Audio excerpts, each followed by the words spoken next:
This week we here with DeMarcus Felton. I see you liking that track there. Yes, sir. That's pregame music for you? Yeah, man. You get me going, man. Okay.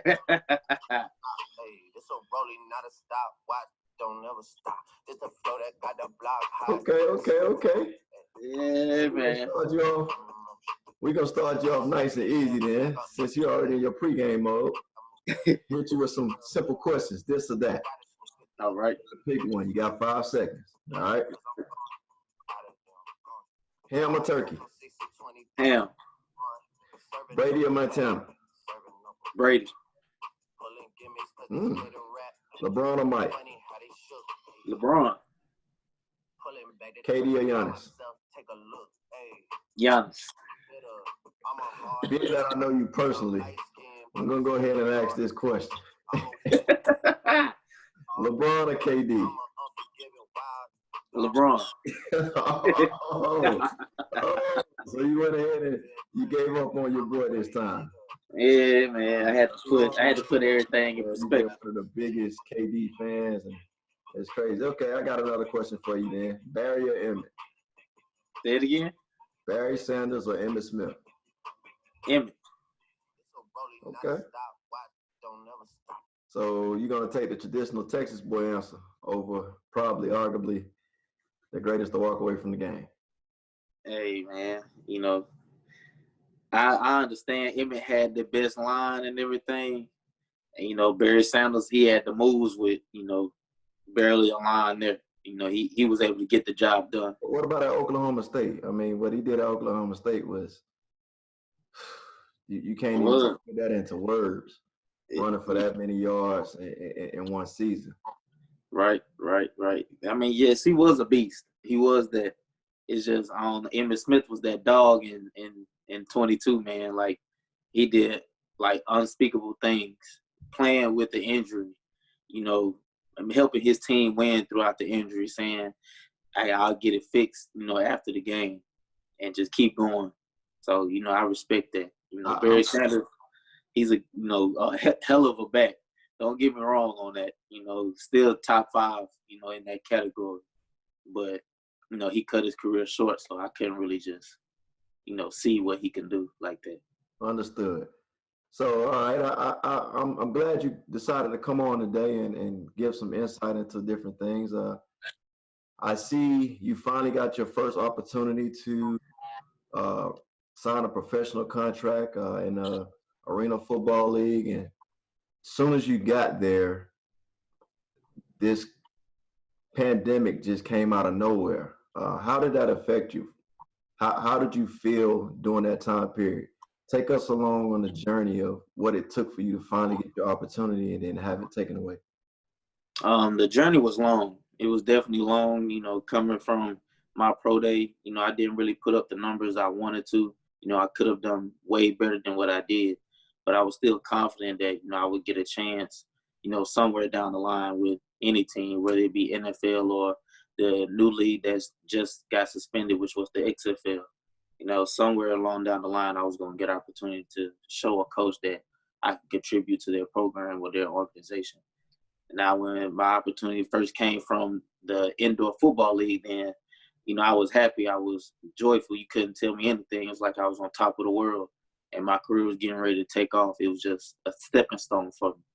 And when the pandemic happened and I found out I made the team, and coming down our first game, the day of the game, they canceled it because of, you know, the pandemic and how it was affecting everybody.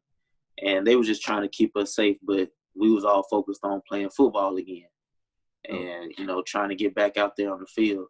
So it was definitely bad. You know, it sucked, but, you know, we all know that, you know, there's something better coming down the line. You just got to be patient for it. Okay, so with that, you went there, you went to training camp, you got up to your day one game goal. Were you penciled in as a starter? What was your playing time? What did the situation look like for you going into that game? Oh, yes, I was definitely the starter. I was going to be the only running back on the team. Okay. And yes, they were going to put a slot receiver, back there to probably give me a break or something like that. But going into the game, I already had the mindset of, okay, I will be getting the bulk of these carries. I will be contributing a lot. Some of these plays are meant for me. Some of these plays are meant for somebody else, but I'm involved in it. So I already knew it's gonna be a lot of things I had to do.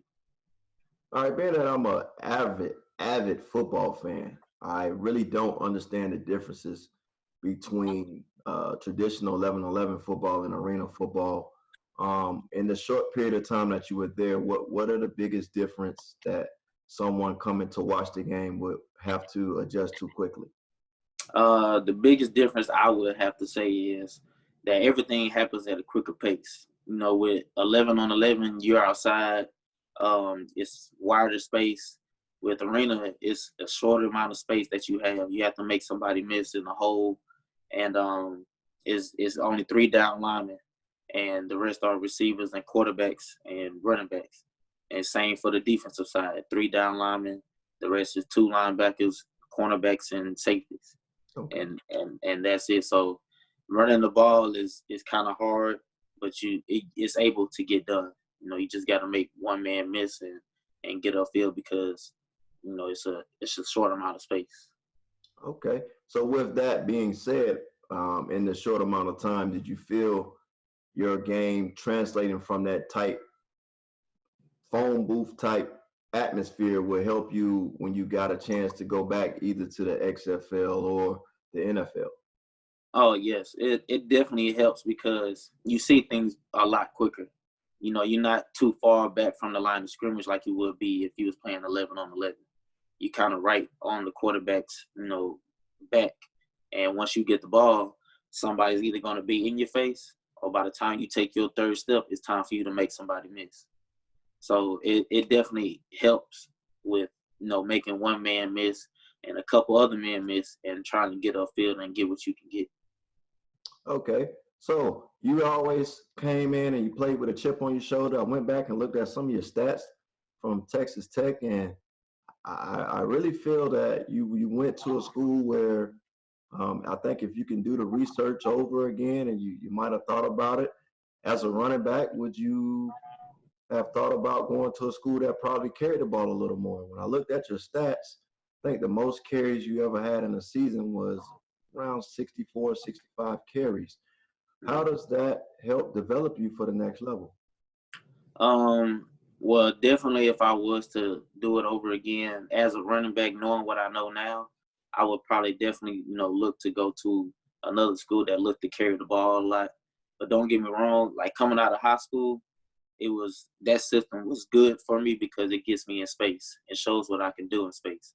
So any opportunities I had got at Tech, it was just, something that I had to take advantage of. But Okay. no one coming from Tech as a running back, you're not gonna really get that many carries or that many opportunities to touch the ball. So when you do, you got to make an impact on the game. And with the system that we had, it was hard, but it was able to get done. So for that, would you consider yourself a relatively healthy running back? Oh yes, fresh legs, healthy, everything. If a team was to call me today to run a 40, I can. Okay. You say if someone was to call you to run a 40, what are you doing to prepare yourself or to stay in shape during this time? Definitely working out with Evolution Sports Academy. It's a organization that my friend Kenny Stevens he owns, which is you, you know, and it definitely helps me a lot. It helps me with getting into open space, playing in a slot position other than running back, making me a versatile back to where I do not have to come off the field for anything. I could be on the field for third downs or fourth down and conversion when the team really needs it. It definitely helps. That was the biggest thing I've always tried to emphasize to you is to be more than a one-dimensional back. When I see you, I see Darren Sproles, I see Marshall Falk, those every down backs that can get in and get in the trenches, not afraid to run up inside in the inside zone stuff, but also stretch it outside and line up as a receiver. And and do damage. Football is changing for you guys where you have to learn how to beat man coverage. And I really think you have the tools and just continue to push yourself. But the sky's the limit, man. The sky's the limit. If I would say there's one thing that I would want you to continue to work on is just looking the ball in, securing the catches, and making sure that you're finishing in front of those chains, man. Mm-hmm. I appreciate you coming on today. Do you have any message or anything you would like to pass on to the kids that may be out listening or looking for advice, dealing with any difficulties with this recruiting or just training during this pandemic? Yes, seniors and juniors that's in high school right now. Juniors, you got plenty of time to gather up these recruiters and catch their eyes. Like, don't focus too much on that. You want to focus on the goals that you got set for your upcoming season, your football year, your personal goals, your team goals. Have your focus there. Don't have your focus on who's looking at me, because somebody's always looking at you. And for my seniors, stay hungry, stay focused, because your time is coming. You know, when you go into these colleges, know that you are there to play football and get an education. You're not there to, joke around. You're there to have fun, but, you're also there to take care of business. And when you're choosing schools to go to, make sure it's the school to go for you. School to go for you. I can definitely understand that. I mean, I have a sophomore right now, and he's in the mix of trying to get things going. And at the end of the day, I can say that you are inspiration and you are a big brother mentor for him.